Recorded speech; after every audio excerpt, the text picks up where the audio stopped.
ऐसे सभी स्वर और व्यंजन दोनों को मिला करके देवनागरी लिपि होती है। अर्थात देवनागरी लिपि से ही ये दोनों वर्ण निकलते हैं, चाहे स्वर हो या व्यंजन। संस्कृत में कुल 46 वर्ण होते हैं, जिनमें 13 वर्ण स्वर हैं और 33 वर्ण व्यंजन होते हैं।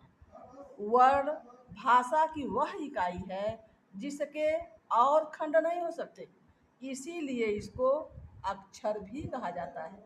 अक्षर का मतलब होता है अ और क्षर। अ का मतलब होता है नहीं, क्षर का मतलब होता है नाश होने वाला। अर्थात जो नाश होने वाला नहीं होता है उसी को अक्षर कहा जाता है। स्वर को वावेल, जिसमें इस वावेल में 13 वर्ण होते हैं और इन 13 वर्णों में 6 और 7, 6 सामान्य स्वर होते हैं जो अ आ इ ई उ री, और 6 मिश्रित वर्ण होते हैं जो ए ऐ ओ और री तथा लृ होते हैं। इसके अलावा व्यंजन वर्ण होते हैं। स्वर तो बिना किसी के सहायता के बोल दिए जाते हैं, लेकिन व्यंजन बिना किसी की सहायता से नहीं बोले जाते। इसीलिए व्यंजन बोलते समय उसमें हलंत लग जाता है यदि स्वर नहीं मिलता तो।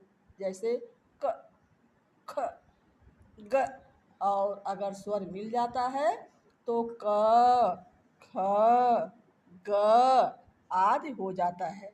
जहाँ जो स्वर मिलाने के बाद उच्चरित होते हैं उन्हें व्यंजन कहे जाते हैं।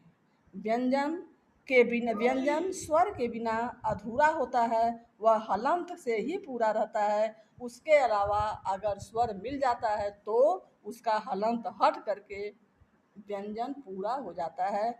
ये होते हैं 33।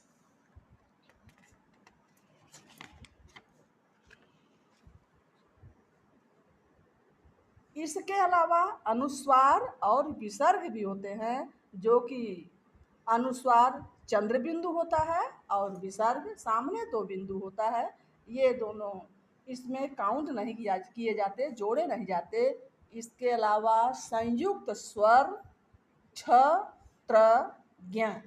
छ जो कि क मूर्धन्य स और छ को मिलकर के बनता है त, त्र, त, र और आदि तीन दोनों को लेकर के बनता है, और ज्ञ ज, ञ दोनों को